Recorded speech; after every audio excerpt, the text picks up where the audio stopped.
News. આવાજ ન્યૂઝના આજનો જે એપિસોડ છે કાયદાની રૂહે, એમાં આપણી સાથે જોડાઈ ગયા છે પૂનમ પાંચાની. પૂનમ પાંચાની એડવોકેટ પણ છે અને એની કરતાં જો બીજું બધું ઘણી બધી ક્ષેત્રની વાત કરીએ તો પોતે NGO ચલાવે છે. ખાસ કરીને દીકરીઓની સહાય માટેની જે પ્રવૃત્તિઓ છે એમાં તમે રચ્યા પચ્યા રહો છો. આપની પાસેથી એ જાણવું છે કે આપ કેટલા ટાઈમથી NGO ચલાવો છો? મને લગભગ 8 થી 9 વર્ષ થઈ ગયા. સેવ હ્યુમનિટી કરીને મારું પોતાનું NGO છે. તો 8 થી 9 વર્ષથી, જેમાં જે દીકરીઓ માટેનું આપણે વાત કરીએ છીએ એ લગભગ 4 વર્ષથી હું ચલાવી રહી છું કેમ્પેનિંગ અભિયાન. 4 વર્ષથી આપ ચલાવો છો.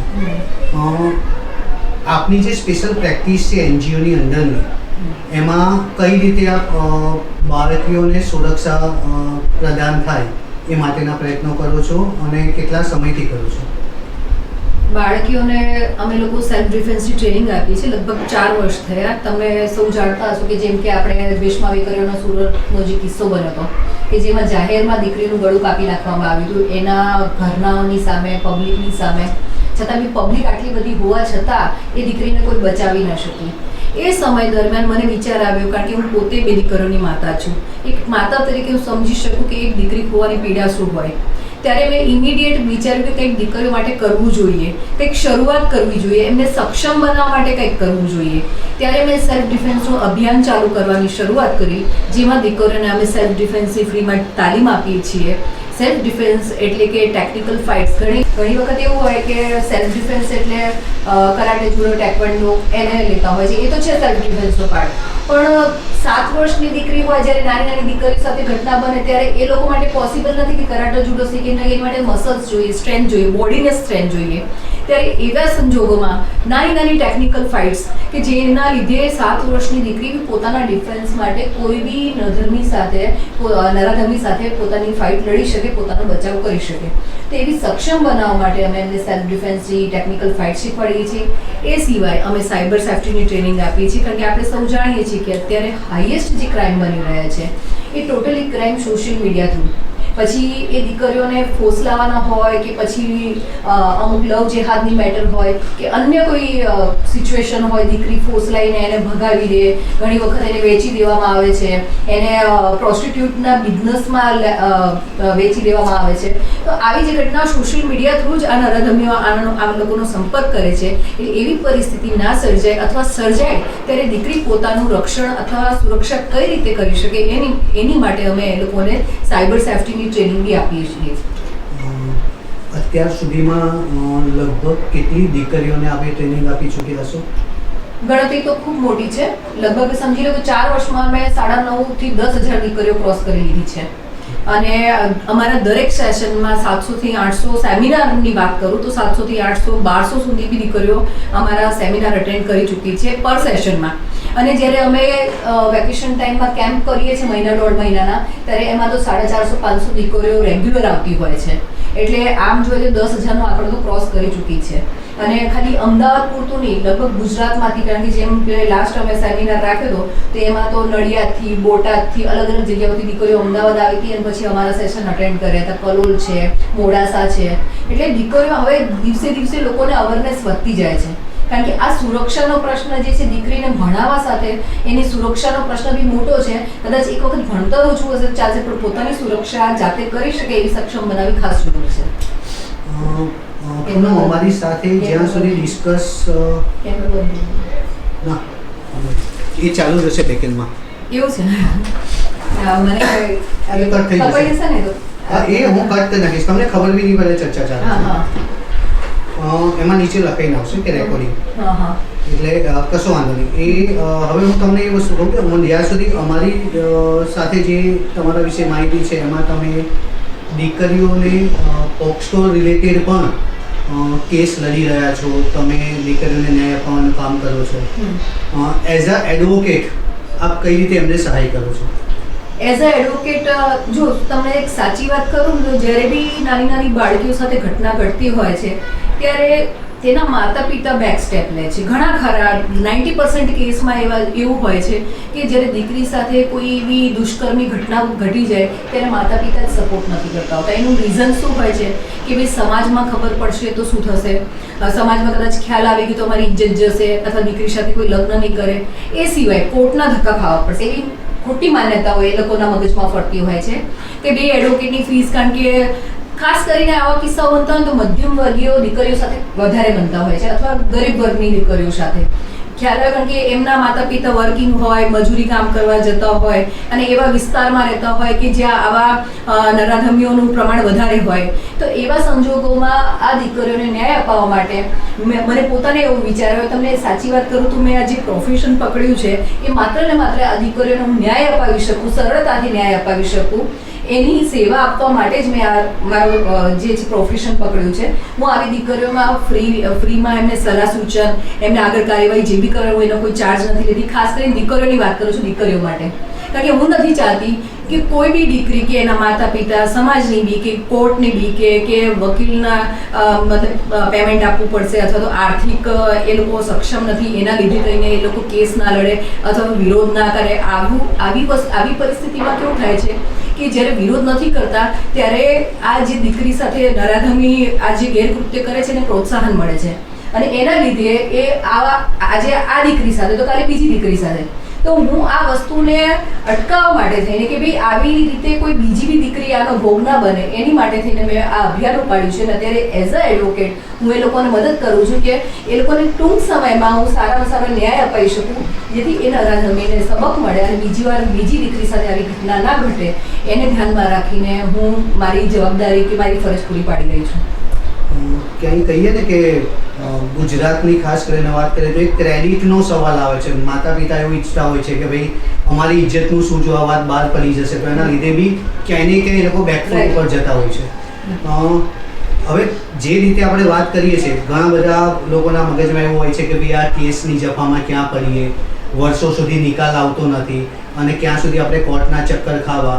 તો જ્યારે પોક્સો લાગે ત્યારે ખાસ કરીને કેટલા સમયમાં એ કેસ ઓનબોર્ડ આવી જતો હોય છે અને કેટલા સમયમાં કેટલો લાંબો ચાલે છે આ કેસ? હું તમને આની માહિતી આપું એ પહેલાં હું એક નાની વસ્તુ શેર કરવા માંગીશ તમને. આ પોક્સો અંતર્ગતની જ વાત છે અને ઘણા બધા વાલીઓને એનો ખ્યાલ બી આવશે કે આપણે કેવી સિચ્યુએશન જાતે ક્રિએટ કરી છે ને એનો કેટલું વિશાળ સ્વરૂપ બની જાય છે. જેમ કે રિસેન્ટલી આણંદનો જે કિસ્સો બને તો નાની દીકરી 10 વર્ષની દીકરી સાથે એક નરાધમીએ રેપ કર્યો અને એના પ્રાઇવેટ પાર્ટમાં લોખંડનો સળિયો નાખીને એની હત્યા કરી દીધી. કદાચ તમને બી ખ્યાલ હશે એ વાતની. એ સિચ્યુએશનમાં કેવું હતું, તમને હું એક હકીકત કહું કે એ જે બનાવ બન્યો ને એક્ઝેક્ટ 1 મહિના પહેલા એ જ આરોપી, એ જ નરાધમીએ આ દીકરી સાથે રેપ કર્યો હતો, બરાબર. પછી એને છોડી દીધી અને એના માતા પિતા, દીકરીના માતા પિતાને ખબર બી પડી હતી કે મારી દીકરી સાથે આવું થયું છે. તો એ લોકોએ સમાજની બી કે કોર્ટની બી કે જે આની પહેલાં મેં તમને વાત કરી એ પ્રમાણે કે એ બી કે એ લોકોએ કોઈ એક્શન ના લીધું, ઇન્ટરનલી મેટર પતાવી દીધી. એ પછી એના એક્ઝેક્ટ 1 મહિના પછી આ જ વ્યક્તિએ, આ જ નરાધમીએ એ જ દીકરી સાથે ફરી રેપ કર્યો, અને રેપ નથી કર્યો પાત્ર, એના પ્રાઇવેટ પાર્ટમાં લોખંડનો સળિયો નાખીને એની હત્યા કરી દીધી. હવે એક સિમ્પલ વસ્તુ છે કે આવી સિચ્યુએશનમાં આપણે આરોપી કોને ગણશું? નરાધમી તો છે જ આરોપી, પણ સૌથી મોટો આરોપી કોણ ખબર છે? એના માતા પિતા. જો 1 મહિના પહેલા એ નરાધમના વિરુદ્ધમાં એણે કેસ કર્યો હોત અથવા FIR કરાયો, વિરોધ કર્યો હોત, તો આજે એ દીકરી, એમની દીકરી હયાત હોત. ત્યારે એ લોકોએ સમાજની બી કે કોર્ટમાં ધક્કા ખાવાની બી કે એક્શન ના લીધું. પણ આ જે ઘટના બની પછી સમાજમાં એ ખબર પડી, મીડિયામાં બી વાયરલ થયું, ઇજ્જત બી ગઈ અને મેઇન વસ્તુ દીકરી બી ગઈ. એ જ સિચ્યુએશનમાં જો તમે પહેલાં ન્યાય લીધો હોત તો આજે તમારી દીકરી તમારી હયાત હોત. હવે એ જ સમાજને હું કહીશ કે ભાઈ જે સમાજની બી કે તમે દીકરીને ન્યાય નહોતો અપાવ્યો, તો એ સમાજ એની દીકરી પાછળ આવી દેવાનો છે. સમાજ આપણો ખોખલો સમાજ છે, 4 દિવસ વાતો કરશે અને વાતોની અત્યારે તો બહુ સજાગ થઈ ગયો છે આપણો સમાજ કે ઉલટાનો આપણે વિરોધ કરીએ તો આપણે વધારે એ લોકોનો મતલબ એ લોકોની લાગણીમાં સંડોવાઈએ કે ભાઈ ના આ બહુ સારું કર્યું કે દીકરી. અત્યારે બધા સજાગ થઈ ગયા છે. પહેલા જે સિચ્યુએશન નથી રહી, અવેરનેસ, નેરો માઇન્ડેડ નથી હવે લોકોને બધી જ ખબર પડે. તમે વિરોધ કરશો તો ઉલટાનું તમારું બહુ સારું એમનું તમારું જે બી ઇમેજ છે વધારે સારી થશે. બીજી વસ્તુ કે પોક્સોની વાત કરીએ હવે પોક્સોમાં લોકોની ઘણી બધી એવી ખોટી માન્યતા હોય છે કે ભાઈ લોકોને ખાસ કરીને પોક્સો શું છે એ ખબર જ નથી. પોક્સોનું આમ જોવા જઈએ પોક્સો પોતે એક નામ નથી. પોક્સો એકચ્યુઅલી શોર્ટ ફોર્મ છે, protection of children from sexual offences.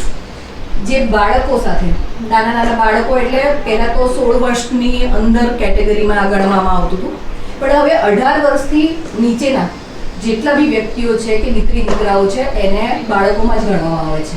POCSO અંતર્ગતની વાત કરું છું. 2012 પોક્સોનો જે કાયદો આવ્યો 2012માં આવ્યો. એની પહેલાં જ્યારે બાળકો સાથે રેપ થતું અથવા તો અશ્લીલતા કંઈ બી થતી તો એને 376 કલમ રેપમાં ગણવામાં આવતું. પણ આ જે પોક્સોની કલમ છે એને વધારે કઠોર બનાવવા માટે આપણા ન્યાયતંત્રએ એવું નક્કી કર્યું કે કંઈક અલગ કરવું પડશે, જેથી નાના બાળકો, કારણ કે નાના બચ્ચાઓ જેનું હજી ભવિષ્ય આખું પડ્યું છે, તો એની માટે થઈને જે ન્યાયતંત્ર છે એને વિચારધારણા કરી 2012માં પોક્સો કરીને એક કાયદો લાવ્યા. કાયદામાં થોડા સુધારા વધારા સાથે એક નવો કાયદો કે જે માત્ર ને માત્ર બાળકો માટે, જે અંડર 18 ના જેટલા બાળકો છે, માત્ર દીકરીઓની. પહેલા એવું હતું શરૂઆતમાં નીકળ્યું ત્યારે ખાલી દીકરીઓ માટે હતું, પણ હવે છોકરાઓ માટે બી, દીકરાઓ માટે બી આ કાયદો લાવી દેવામાં આવ્યો છે. એમાં એવું હોય કે માત્ર રેપ નહીં, ઘણીવાર એવું વિચાર આવે કે ભાઈ રેપ એટલે ખાલી રેપ એટલે એની સાથે શારીરિક એની સંબંધ બાંધે, એવું નહીં. શારીરિક સંબંધની સાથે માની લો તમે એને અશ્લીલ વિડીયો બતાવો છો, અશ્લીલ વાતો કરો છો, તો એવા સંજોગોમાં બી આ બાળકોને પોક્સો જ લાગુ પડશે બાળકો માટે. એ સામેવાળો જે આરોપી છે એના ઉપર પોક્સો અંતર્ગત જ કાયદાકીય કાર્યવાહી કરવામાં આવશે. જે અંડર 18 છે, 18 વર્ષથી નીચેના, એમાં દીકરી હોય કે દીકરો હોય. અને એના આમ જોવા જઈએ તો એની કલમો 40 છે, મુખ્ય કલમો જે કહેવામાં આવે છે એ 40 છે. પણ મેઇન જે છે આની સજાની જે વાત કરું, જો હું સજા માટે વાત કરું તો એની મિનિમમ સજા જે છે 7 વર્ષ છે અને મેક્સિમમ એને મૃત્યુદંડ બી છે, અને સાથે દંડ જે નાણાકીય દંડ તો ખરો જ. હવે સજાનું આ લોકોએ એવું બાયફર્કેશન કર્યું છે કે બાળકની ઉંમર અને સજાની ગંભીરતા કે જે ગુનો છે, કૃત્ય છે, ગુનાની ગંભીરતા કેટલી છે એના ઉપર એની સજા ડિપેન્ડ કરે છે. જસ્ટ એક્ઝામ્પલ આપું કે 12 વર્ષથી નીચેનું બાળક હોય અને એની સાથે રેપ કરવામાં આવ્યો હોય, બળાત્કાર થયો હોય અથવા શારીરિક એની કોઈ અશ્લીલતા સાથે છેડછાડ થઈ હોય, તો છેડછાડ માટે તો અલગ સજા છે, પણ જે એને શારીરિક અડપલાઈની સાથે કરવામાં આવ્યા હોય કે જે ગંભીર એની લીધે એને ગંભીર નુકસાન થયું હોય અને બલાત્કાર બી કહી શકીએ જોડે, એવી સિચ્યુએશનમાં એને મૃત્યુદંડ આપવામાં આવે છે. એ કમ્પલસરી એ સજા ફિક્સ છે, બરાબર. પણ 12 વર્ષથી ઉપરનું બાળક હોય ને 18 વર્ષથી નાનું હોય તો એની ગંભીરતા, એની પરિસ્થિતિ જોઈને મિનિમમ 7 વર્ષ અને મેક્સિમમ 20 વર્ષ આજીવન ટીપ બી થઈ શકે અને મૃત્યુદંડ બી થઈ શકે. એ એના સિચ્યુએશન ઉપર ડિપેન્ડ કરે છે. એટલે પોક્સોમાં જ્યારે તમારા બાળકો સાથે થાય એટલે તમે ખોટી એવી ડર રાખો છો, માન્યતા રાખો છો કે ના કોર્ટના ધક્કા વધી જશે. પરંતુ હું તમને એક વાત કહેવા માંગીશ કે આમાં કોઈ ધક્કા થતા નથી. આપણા ન્યાયતંત્રએ આની આખી અલગ જ કોર્ટ બનાવી દીધી છે કે જેને ફાસ્ટ ટ્રેક કોર્ટ કહી શકાય આપણે, કે 15 દિવસમાં, માત્ર ને માત્ર 15 દિવસમાં આનો નિવાડો આવી જાય છે. અને બાળકની જે બી આઈડેન્ટિટી છે એ કોન્ફિડેન્શિયલ રાખવામાં આવે છે. એવો કોઈ ડર આમાં હોતો જ નથી. એટલે હું દરેક મારા વ્યુઅર્સને કહેવા માંગીશ કે તમે તમારી જ્યારે આવી ઘટના તમારી આજુબાજુમાં બી ઘટે છે તો બે ઝીઝક ડર રાખ્યા વગર એમને બી તમે પ્રોત્સાહન આપો કે આના વિરુદ્ધમાં એક્શન લે, લડે અને આનો સામનો કરે, ફાઇટ કરે ડેફિનેટલી. એટલે આ એક બહુ સારો કાયદો છે અને અત્યારે પબ્લિકને, વ્યુઅર્સને આ જાણવા જેવી વસ્તુ છે. આજે તમે કીધું કે ફાસ્ટ ટ્રેકમાં એ કેસ ચલાવવામાં આવે અને 15 દિવસ, વધુમાં વધુ 15 દિવસમાં એનો નિકાલ આવી જતો હોય છે. આ 15 દિવસનો જે ક્રાઇટેરિયા છે એ FIR થયા પછીનો છે કે કોર્ટમાં કેસ દાખલ થયા પછીનો છે? FIR એકચ્યુઅલી આમાં ડાયરેક્ટ FIR થાય છે. પહેલી વાત તો એ આમાં પેલું કહેવાય ને જુબાની એવું શરૂઆત નહીં, આ પેલું કે નોન જાણજો ફરિયાદ કેવું કશું નથી, આ કશું નહીં. આમાં ડાયરેક્ટ FIR થાય. FIR થાય એટલે ઓન ધ સ્પોટ કોર્ટમાં મેટર જાય. મેટર જતાં 15 દિવસ બી નથી થતા. આ તો હાર્ડલી હું તમને મેક્સિમમ 15 દિવસ કહું, પછી 15 દિવસ બી નથી થતા. મહિલાઓની બાળકોની મેટરમાં 15 દિવસનો ફાસ્ટ ટ્રેકમાં તમે કેસ ચલાવી શકો ને એનો નિવાડો જેટલું વહેલા બને એટલું આવે છે, કારણ કે આને બહુ સિરિયસલી ગુનો તરીકે સેન્સિટિવ ક્રાઇમ કહેવાય છે ને, હા, sensitive લોકોના crime. મગજ સાથે હા સારા અને બાળકો તો આખું ભવિષ્ય પડ્યું છે, અને બચ્ચું આવી રીતના પીડાય એટલે એની માટે ન્યાયતંત્ર દ્વારા આખું અલગ જ સેશન બનાવવામાં આવ્યું છે. એટલે લોકોની માનસિકતા ટોટલી ખોટી જ છે કે અમારે આમ થશે તેમને કશું નથી થતું, ઉલટાનું આરોપી તરત ઓન ધ સ્પોટ. અને બીજી એક ખાસ વાત કહીશ તમને કે જ્યાં સુધી આરોપી પોતાની જાતને નિર્દોષ સાબિત ના કરે એક સ્ટ્રોંગ એવિડન્સ દ્વારા ત્યાં સુધી આરોપી પોતે ગુનેગાર જ કહેવાશે. ઘણીવાર કેવું હોય છે કે ભાઈ જ્યાં સુધી સાબિત ના થાય ત્યાં સુધી કે ભાઈ ના ગુનેગાર ના કહેવાય. આમાં એવું નથી હોતું. આમાં આરોપીને ગુનેગારની નજરે જોવામાં આવે જ્યાં સુધી પોતાની જાતને સ્ટ્રોંગ એવિડન્સ સાથે વર્ડ પકડજો કે સ્ટ્રોંગ એવિડન્સ સાથે પોતાની જે સાબિત કરી આપે કે નિર્દોષ છે. હા, નિર્દોષ. ખાલી કોર્ટ હુકમ કરી દે લાસ્ટમાં એના એવિડન્સ દ્વારા કે ભાઈ આ નિર્દોષ છે તો જ નિર્દોષ, અધરવાઇઝ ત્યાં સુધી એ વ્યક્તિ ગુનેગારમાં જ ગણવામાં આવે છે. બીજું એક મોટાભાગના લોકો આ બધા કેસ કોર્ટના ચક્કરમાં એટલે નથી પડતા કે આવા જે ગુના કરવાવાળો વ્યક્તિ હોય છે ને એની કદાચ હિસ્ટ્રી બી ગુનાહિત હોય છે. તો ધાક ધમકીથી બચવા કે ઘણા બધા લોકો જેમ કે કોઈએ એફઆઈઆર કરી બી દીધી તો પાછળથી એને ઘણી બધી ધાક ધમકી મળે છે અને ઘણું બધું. તો પોલીસ પ્રોટેક્શન અથવા કોર્ટ તરફથી આ બાળકી કે બાળકીના પરિવારને કોઈ પ્રોટેક્શન આપવામાં આવે છે? નહીં, ડેફિનેટલી. એકચ્યુઅલી જ્યારે આવી ઘટના ઘટે છે તો ન્યાયતંત્રની પાસે તો બધું જ રેકોર્ડ ઓનલાઈન બોલતો જ હોય છે. તો એ સામેવાળો ક્રિમિનલ કઈ ટાઈપનો ક્રિમિનલ છે એનું બેકગ્રાઉન્ડ જોવામાં આવે છે. માની લો કે થોડું જેમ કે એ ઓલરેડી પ્રોફેશનલ જ ગુનેગાર છે એવો તો ડેફિનેટલી પણ હું તમને એક વાત કહેવામાં આવીશ કે જ્યારે આવી ઘટનાઓ ઘટે છે તો મેક્સિમમ 89% કિસ્સામાં એવું હોય છે કે ગુનેગાર આજુબાજુના ઇર્દ ગિર્દના આપણા લોકો જ હોય છે. એની સાથે સંકળાયેલા કોઈ વધારે જોવા મળે છે. ઇન્ડિયામાં 57% બાળકો આ જે દુષ્કર્મી ઘટનાઓથી પીડાઈ રહ્યા છે. આજની તારીખમાં વાત કરું છું તમને. અને એમાં મેક્સિમમ 89% કિસ્સામાં આજુબાજુના ઇર્દ ગિર્દના લોકો, જેમ કે માની લો કે સ્કૂલ જાય તો ટીચર્સ લોકો હોઈ શકે, બસ વાનમાં જતા હોય તો બસ વાનવાળા હોઈ શકે, અડોશી પડોશી હોઈ શકે, કોઈ ફ્રેન્ડની ત્યાં જાય તો એનો ભાઈ હોઈ શકે, એના પપ્પા હોઈ શકે, અને ઇન્ટરનલી ઘરમાં બી કારણ કે અમુક ગામડાઓમાં તો કામવાળા હોઈ શકે. અને ઘણીવાર અત્યારે કદાચ આપણને તો કહેતા બી શરમ આવે કે અત્યારે મારી પાસે જે મેટર આવે છે ને એમાં તો ઇન્ટરનલ પોતાના રિલેટિવ્સ જ હોય. કાકા હોય, કાકાનો છોકરો હોય, મામા હોય, મામાનો છોકરો હોય, સો એન્ડ સો. રિયલ ફાધરવાળા કિસ્સા બી આવેલા છે મારી પાસે. એટલે તમે વિચાર કરો તો પછી હમણાં જ કંઈક હતું ને સોતેલા ફાધર એની પર. હા, એટલે હમણાં જે કિસ્સા ઘણા બધા કિસ્સા સોતેલા ફાધરનો તો દુનિયાભરના આવે છે, રિયલ ફાધરનું બી મારી પાસે આવેલું છે. આજે આ મને કહેતા શરમ આવે છે પણ આ ફેક્ટ વસ્તુ છે. અને હું વ્યુઅર્સ સામે એટલા માટે આ વસ્તુ કહી રહી છું કે દીકરીઓને તમે એટલું અવેરનેસ અપાવો કે એને કોઈ ઉપર વિશ્વાસ ના કરવો અને પોતાની જાતને સક્ષમ કે ગુડ ટચ બેડ ટચ શું છે, કે કેવી કે બોડીના કયા પાર્ટ્સને ટચ કરવાથી બેડ ટચ કહેવાય, કયા પાર્ટ્સને ટચ કરવાથી ગુડ ટચ કહેવાય, એ બધું એને અવેરનેસ લાવવી જરૂરી છે. કે સ્કૂલ જાય, વેનમાં જાય, નાની બચ્ચીઓની વાત કરું છું આવું. અને જ્યારે થોડીક યંગ થાય તો એને એના માની લો કે એના ડ્યુરેશનમાં જે રીતનું એને ટ્રેનિંગની જરૂર એ રીતના અપાવો, પણ સેલ્ફ ડિફેન્સ કમ્પલસરી. કે ભાઈ એને બધી જાતનું નોલેજ તો હોવું જોઈએ કે સામેવાળાના મનમાં શું ચાલી રહ્યું છે, એ ટચ કરે ત્યારે આપણે કઈ રીતના રિએક્ટ કરવું છે. સૌથી મોસ્ટ ઇમ્પોર્ટન્ટ, નો બોલતા શીખવાડો. કોઈ બી પરિસ્થિતિમાં નો બોલતા આવડવું જોઈએ દીકરીએ. એટલે આ બધી વસ્તુ ખૂબ જરૂરી છે કારણ કે આવી ઘટનાઓને અંજામ આપવાવાળા આપણા લોકો હોય છે મેક્સિમમ. અને તમે જેમ વાત કરી કે ભાઈ બેકગ્રાઉન્ડ બહુ સ્ટ્રોંગ હોય, લુખ્ખા તત્વો હોય, એ તો બહુ રેરલી બનતું હોય છે કારણ કે એવા એરિયામાંથી સુનસાનમાંથી પસાર થતા હોય, એવા વિસ્તારમાંથી જતા હોય, કોઈ સડક હાઈવે ઉપર જતા હોય તો એ લુખ્ખા તત્વો આખો અલગ વસ્તુ છે. એવા હોય છે, નથી હોતા એવું નહીં, એવા બી હોય છે પણ એવા બહુ ઓછા. જેમ 89માં મેં તમને નજીકના કીધા એટલે 11% બચ્યા એમાં એ આવે છે. અને એમાં પોલીસ પ્રોટેક્શન તમને પોલીસ ટોટલી હેલ્પ કરે છે કે આવી પરિણામ ખાસ કરીને બચ્ચાઓની પરિસ્થિતિ, બચ્ચાઓની મેટર હોય કે લેડીઝની મેટરમાં પોલીસ ઓલવેઝ હેલ્પફુલ જ હોય છે. ખાલી આપણને એમનો હેલ્પ લેતા આવડવી જોઈએ. પોક્સો તો આપણે વાત કરી બિલો 18 એટલે 18 વર્ષથી નીચેના લોકો માટે. 18 વર્ષથી ઉપરના લોકો જો આ રીતના શિકાર બને તો એમના માટે કોઈ જોગવાઈ? એની માટે 18 વર્ષથી ઉપરના માટે તો ઘણી બધી કલમો છે, ઘણી બધી, પણ એમાં મેઇન 376 અંતર્ગત જ આવે આ બધી, કે જે ઇન્ડિયન પેનલ કોડ છે એ પ્રમાણે તો 376 એટલે બલાત્કારની રેપની કલમ, પછી એમાં પેટા કલમો ઘણી બધી છે. તો એની અંદર એવું છે કે એમાં કોઈ પણ મારી કોઈ દીકરી છે 18 વર્ષથી ઉપરની, તેની ગંભીરતા જોવામાં આવે. રેપ થયો છે તો 20 વર્ષની બી થઈ શકે, પછી 10 વર્ષની બી થઈ શકે, આજીવન બી થઈ શકે.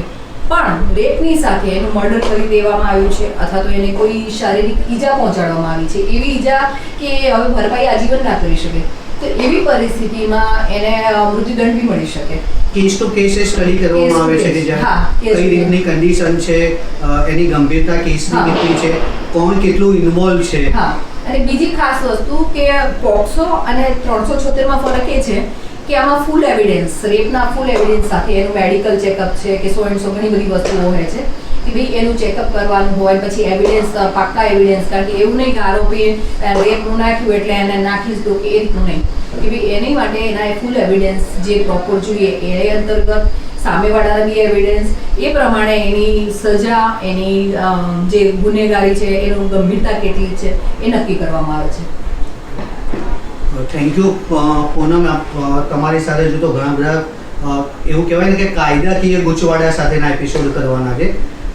પોસ્કોની આપણે પોક્સોની બહુ સરસ જ વાત કરી તમે, અને એના દ્વારા આપણે જે બાળકીના માતા પિતાને જે સંદેશો આપ્યો કે ભાઈ ગભરાવાની જરૂર નથી, 15 દિવસમાં એનો નિકાલ થઈ જતો હોય છે, બાળકીના માતા પિતાએ કોઈ એવો ખર્ચ પણ કરવાનો આવતો નથી, અને ટોટલી પ્યોર, કારણ કે એક વ્યક્તિ જ્યારે આ સ્ટેપ લેશે ને ફાઇટ કરવાનું, તો જેના લીધે પેલા વ્યક્તિને સજા મળશે અને એનું પરિણામ એ આવશે કે એ વ્યક્તિ દ્વારા બીજી કોઈ બાળકી જે ભોગ બનવાની છે ત્યાંથી બચી જશે.